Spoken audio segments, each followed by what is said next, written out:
Good morning, good evening, and good night, ladies and gentlemen. Welcome back to the Sly Report. I am your host, Goldie Ranks, first mate of the Gold Fang crew, and today we are going to give you the news on One Piece, chapter 1112. Great number, by the way. Okay, so let's get into it without further ado. Let's give you the news. So we start this chapter with a wide shot of the Egghead Island, and we see this announcement that amongst the Marines that all of the Mark III Pacifista have been incapacitated. These guys are trying to make sure that the Straw Hat Pirates do not leave this island. It is imperative that they do not leave. They trying to get justice. So, that's happening. We then cut to V. Nasujiro, who has incapacitated the last pacifista that is guarding the island, and he is now speaking to himself, and he is like, Bonnie ain't but 12, she ain't but a 12-year-old girl, and yet you gave this child the power to annihilate nations? Your betrayal is not only insolent, but it is foolish, Vegapunk. As he continues to gallop along the shorelines with his half-horse body. Now this is important. This man has not only circled the island and attacked every pacifista in his path, he is now continuing with his assault and is focusing on Bonnie, as the Marines are saying that if she escapes, this will be detrimental to the world. Let us continue. We then briefly cut to Oimo and Kashi. And these guys, they're like, hey, yo, we got to get back to this ship. There's some really strong characters showing up here. I don't know what's going on, but let's get out of here. So we see the Marines, they're firing upon the island. They're laying down the law. They're like, oh yeah, nobody's escaping. We're destroying this place.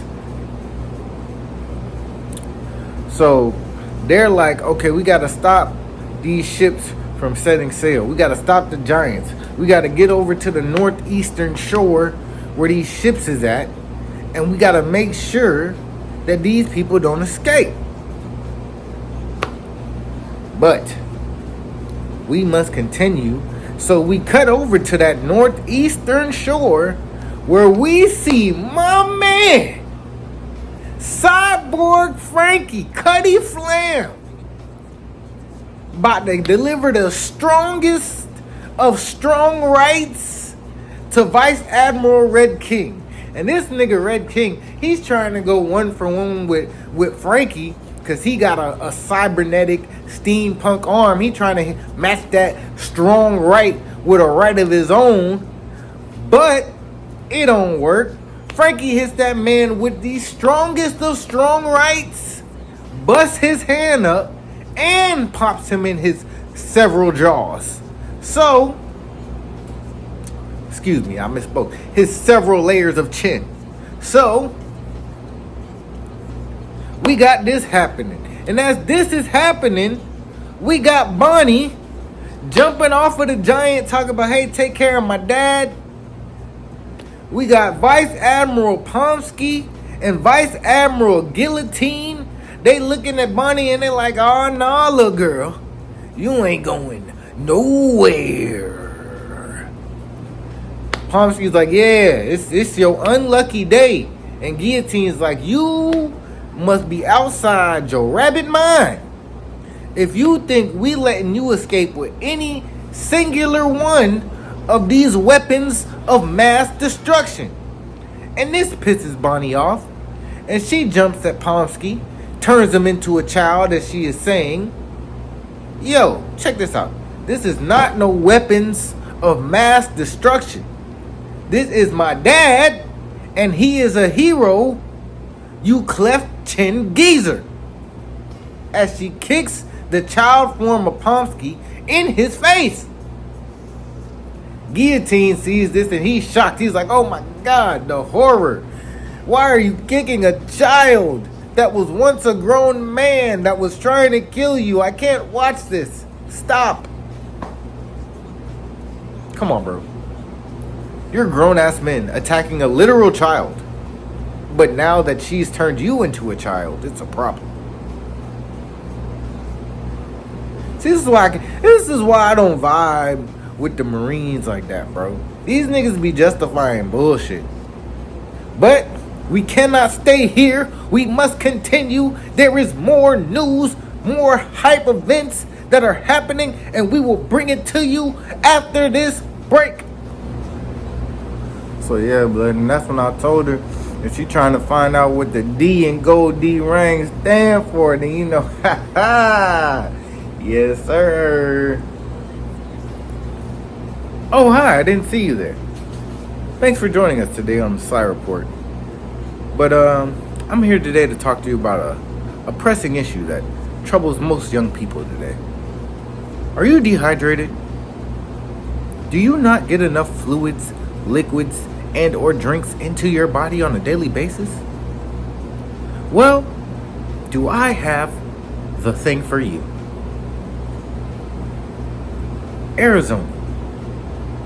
They come in big bottles, little bottles, cans, 2-liter bottles, whatever you need.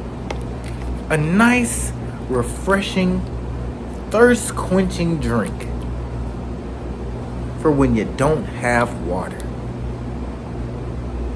Now, go out, buy yourself an Arizona. They're only $1 and some change if you're getting a big one, $1 if you're getting a small one.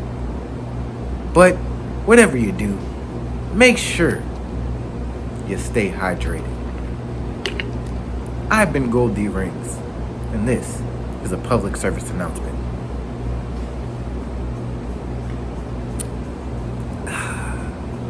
Quench your thirst. We then cut to the Labo phase, where we see a brief scene of Vegapunk's message playing, where Shaka is teasing the main Vegapunk because he still has not drinking his coffee. To which Vegapunk replies, "Don't tease me, man. It's too hot for my sensitive tongue." To which Shaka replies, "You know we only got like 4 minutes, right?" Vegapunk's like, "I know this. We must continue." So, as this conversation is happening in the background, we cut to York and Saint Mars in his giant bird form having a conversation. Saint Mars says, "This looks like the room." And York says to him, "Well, yeah, this is the exact room where this message was filmed." And before she can continue her sentence, this man blasts a beam or a breath attack or whatever the fuck it is straight through the building, destroying the room. No questions asked, no hesitation. And this is a bad thing, but a good thing. A good thing because he feels like he's done something. He has accomplished what he has set out to do. Which he is quickly reminded that he has not done a goddamn thing. York says, "Wait a second, calm down. Let's not do anything crazy here. First of all, you didn't stop anything by destroying this room. Secondly, if I were the Stella body, the main Vegapunk, I would have hidden the transponder snail very well, not just left it in the room where I recorded the message." To which Mars replies, "Then think of something and fix this, or I will have to vaporize this entire lab." To which York replies, "That's not a good idea, for a couple reasons. Firstly, The building B, the building next to the building we are currently in, houses all of the weapons and the power station. So if you destroy that, you ain't getting no more weapons. You ain't powering none of the weapons I built for y'all. Like, slow down, slow your roll. Secondly, building C, the top floor of that has a bunch of highly pressurized gas. And if you destroy that, then you're gonna destroy Punk Records, which houses all of my knowledge, all of my vast knowledge that's contained in my brain that I cut out of my head and put into this lab in the sky is contained in this place. And if you blow it up, there'll be no more knowledge. So Mars is like, bro, I don't care, but you're gonna have to think of something to fix this. Don't all of you satellite bodies share a same consciousness, a same thought process? Like what's going on? Fix it now. So York is like, of course I know how to stop it. And honestly, I don't want to rack up any more sins against you guys because our relationship is already starting off rocky. So, while she's loading up, locked and loaded, talking about, all right, we gonna do this, Mars is shocked. He's surprised because suddenly he notices something. And he says aloud, I notice a small voice of a life form coming from above us. To which York replies, what, in Punk Records? Don't tell me that's where he's hidden the snail. She continues that, well, if it is up there, you're going to be looking for a snail that we recently developed. It's a new type of transponder snail that has a shell that is shaped like a triangle. So if you go up there and you find it, that's what it looks like. To which Mars replies, where is the entrance? And then we cut to him flying upwards. Now, this is going on in the labostratum while things are happening on the other side of the labostratum where the Straw Hats are trying to escape.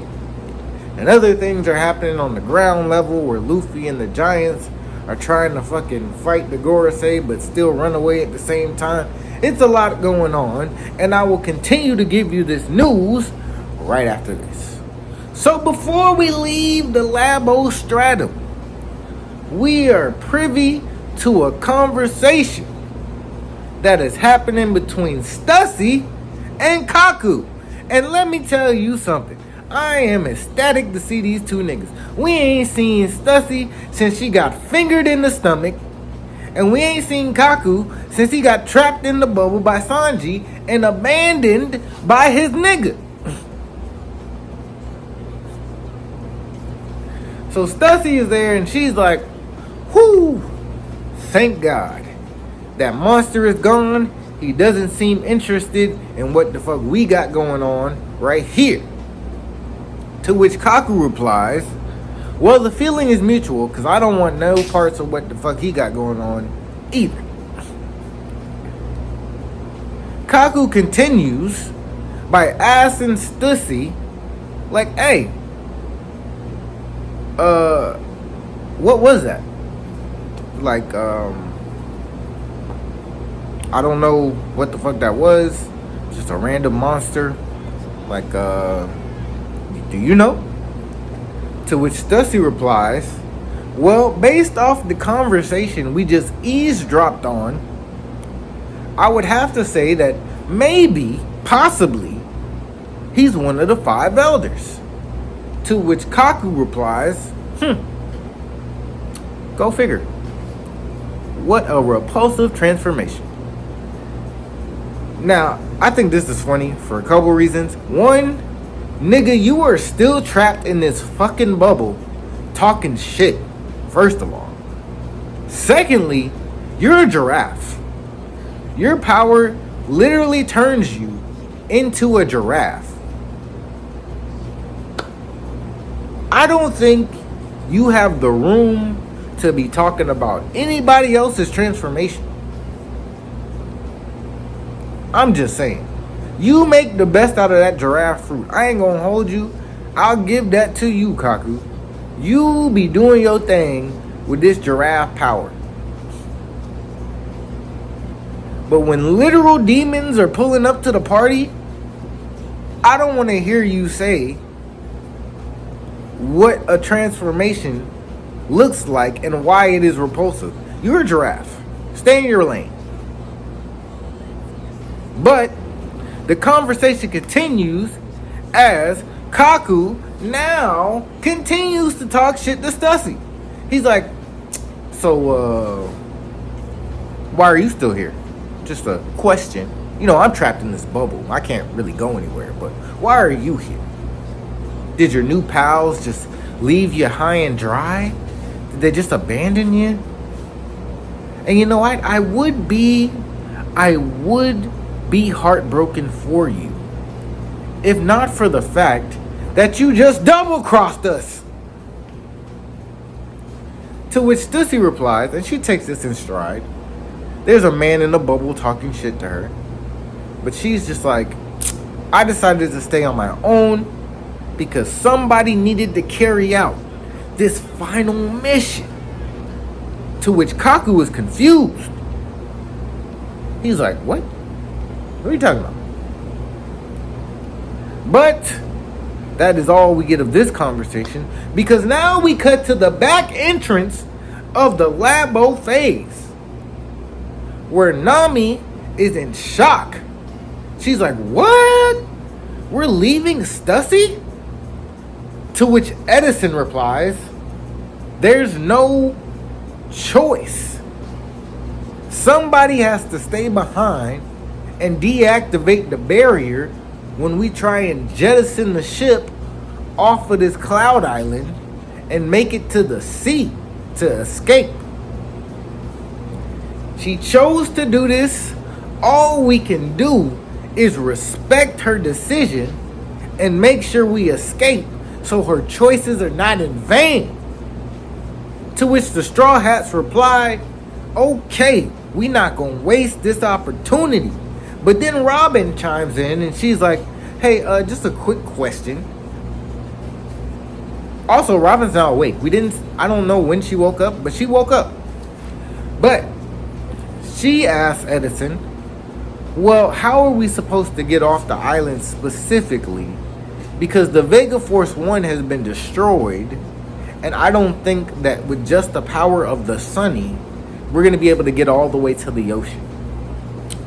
To which Edison replies, yeah, you're right. That's not going to happen. I've done the calculations. I did the math. There's no chance we're making it to the ocean just off the power of the ship alone. To which Usopp replies, well, I don't give a damn. This Kuda burst is ready. If we don't make it to the ocean, we gonna find a fucking way.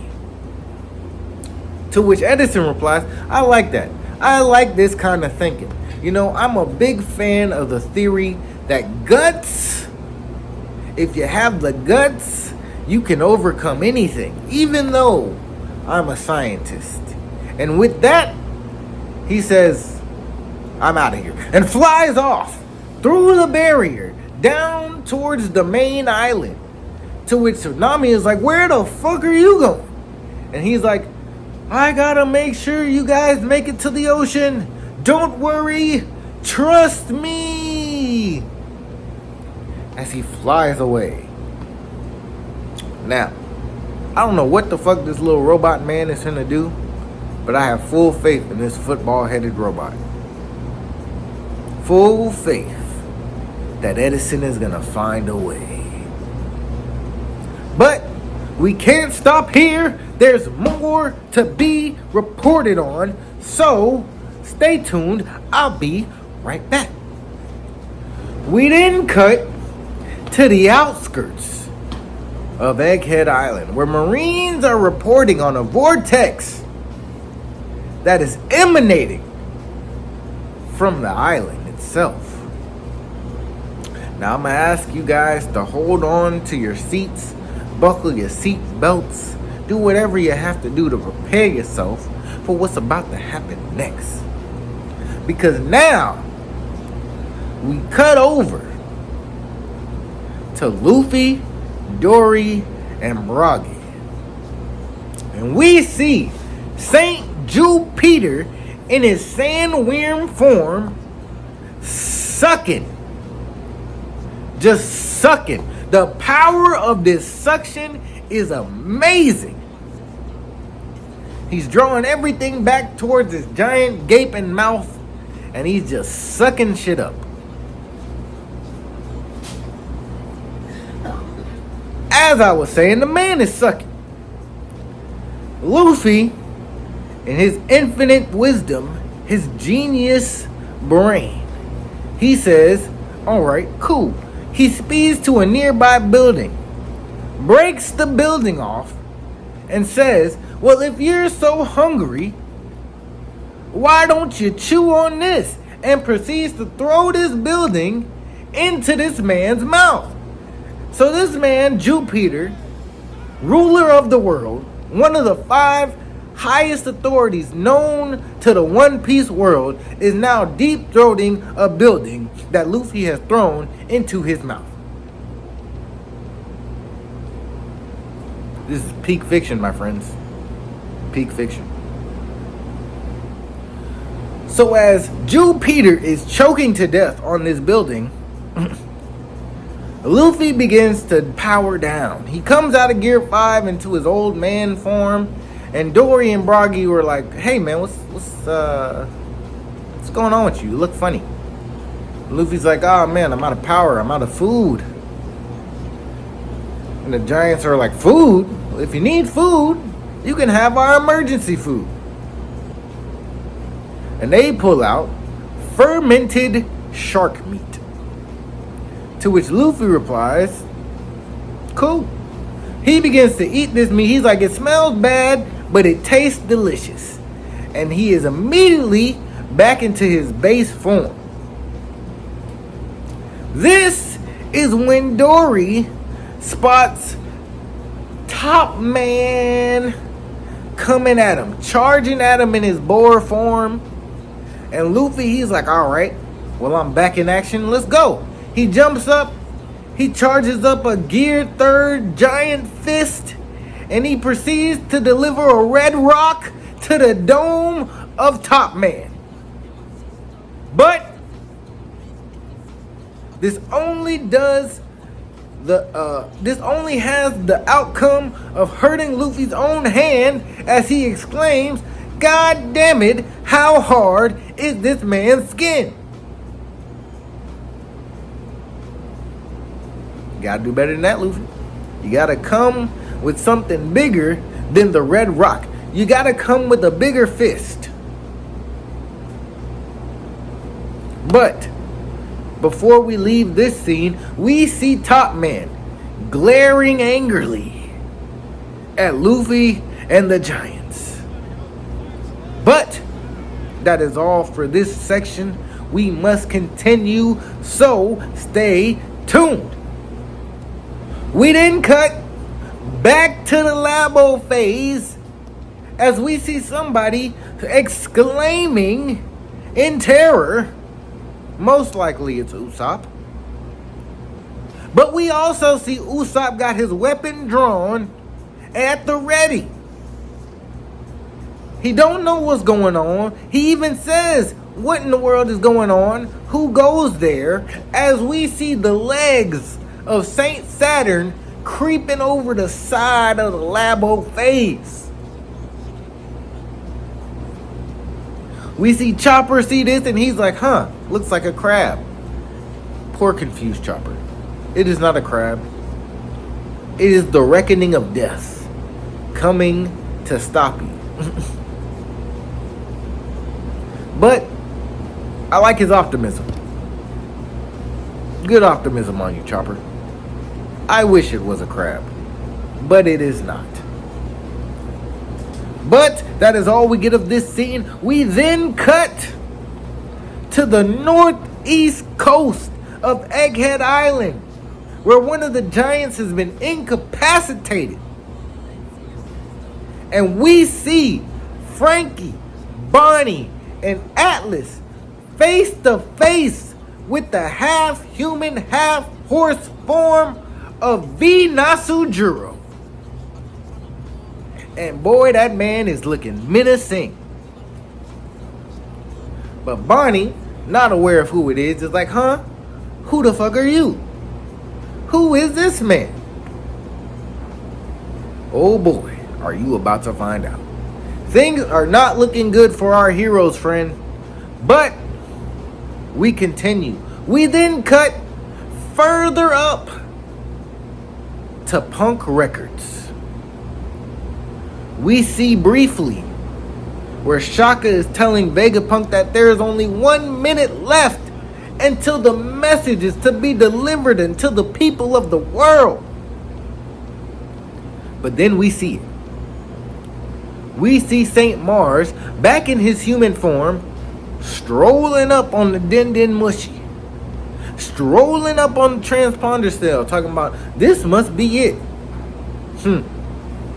Well, I guess fortune wasn't on your side today, Vegapunk.